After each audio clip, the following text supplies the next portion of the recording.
আসসালামু আলাইকুম। ওয়ালাইকুম আসসালাম রহমতুল্লাহ। আমি জানতে চাচ্ছিলাম যে নবীজি সাল্লাল্লাহু আলাইহি ওয়াসাল্লামের সময়ে আজিল আর মুতাহ এই দুইটার অনুমতি ছিল, এ ব্যাপারে কিছুটা বিস্তারিত বলবেন? বোন, আপনি প্রশ্ন করলেন যে আমাদের নবীজির সময়ে উজুল মানে সহবাস থেকে বিরত থাকা, আর মুতাহ মানে অস্থায়ী বিয়ে, এই দুটোর অনুমতি ছিল। এ ব্যাপারে বিস্তারিত জানতে চাইলেন।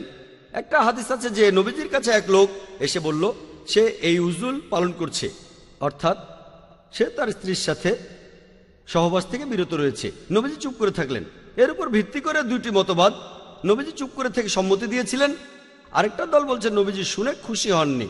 এ সম্পর্কে মতবাদ এই দুটো, তাই এটার অনুমতি আছে না নেই সেটা বিতর্কের ব্যাপার। তবে ফ্যামিলি প্ল্যানিং এর কথা যদি বলেন, আমার ভিডিও ক্যাসেট দেখতে পারেন, কোরআন অ্যান্ড মডার্ন সায়েন্স সামঞ্জস্যপূর্ণ না পরস্পর বিরোধী। এই হাদিসের উদ্ধৃতি দিয়ে অনেকে বলে অনুমতি আছে, অনেকে বলে না করলেই ভালো, তবে কেউই বলে না এটা হারাম।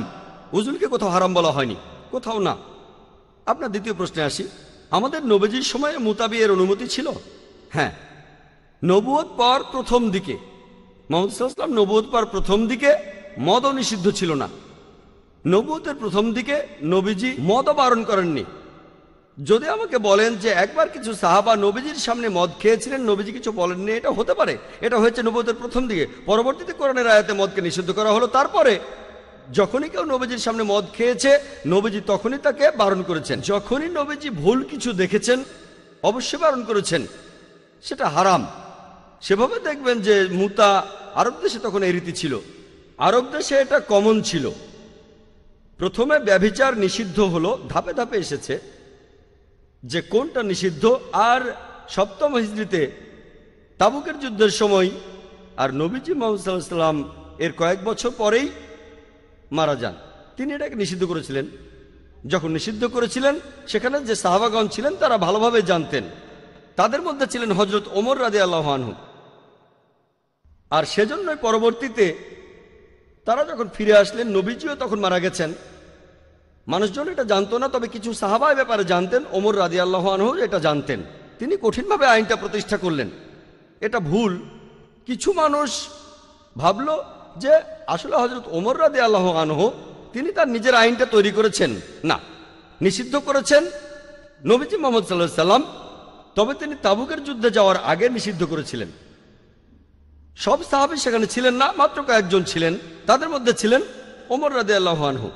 নবীজি মারা যাওয়ার পরে যেহেতু জানতেন এটা নিষিদ্ধ, তাই কঠোরভাবে নিষিদ্ধ করেন।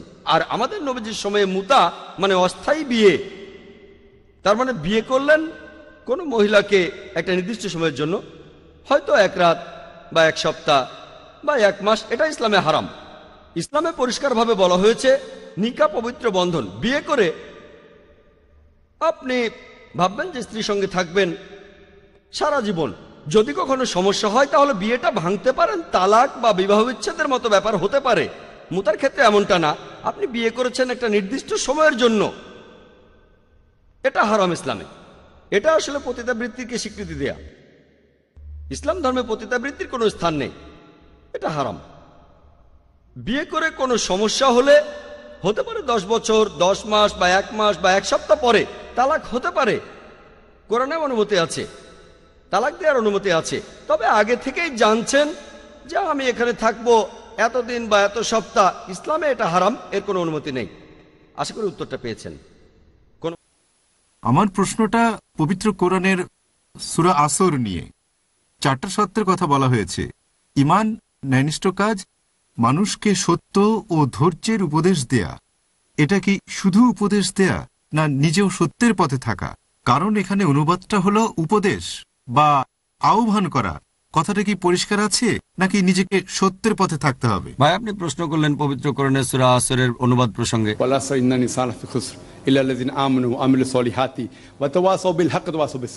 ঈমান আর ন্যায়নিষ্ঠর কাজের পাশাপাশি মানুষকে সত্যের উপদেশ দেবে, মানুষকে ধৈর্য অধ্যবসায়ের উপদেশ দেবে। এটা ওয়াতাওয়াসাউ বিল হক, এটা হক হওয়া নয়, হক হওয়ার পাশাপাশি উপদেশ দেয়া। যখন উপদেশ দেবেন তখন হক হতে হবে। এমন না যে উপদেশ দেবেন কিন্তু হক হবেন না, তাহলে হকের পথে থাকবেন। পাশাপাশি এটা ন্যায়নিষ্ঠতা। হকের পথে থাকা মানে ন্যায়নিষ্ঠতা। ঠিক, মানুষকে উপদেশ দেয়া মানে মানুষকে আহ্বান করা বেহেশতে যাওয়ার অন্যতম একটা শর্ত। যদি আহ্বান না করেন, সাধারণ পরিস্থিতিতে বেহেশতে যেতে পারবেন না। আল্লাহ ক্ষমা করতে চাইলে আলাদা কথা, এ ব্যাপারে অন্য লেকচারে বলেছি। আল্লাহ যদি আপনাকে ক্ষমা করে বেহেশতে পাঠান সেটা আলাদা কথা, তবে স্বাভাবিক পরিস্থিতিতে ঈমান থাকা ও ন্যায়নিষ্ঠ কাজের পাশাপাশি মানুষকে সত্য সবরের পথে আহ্বান করাটা গুরুত্বপূর্ণ। আশা করি উত্তরটা পেয়েছেন।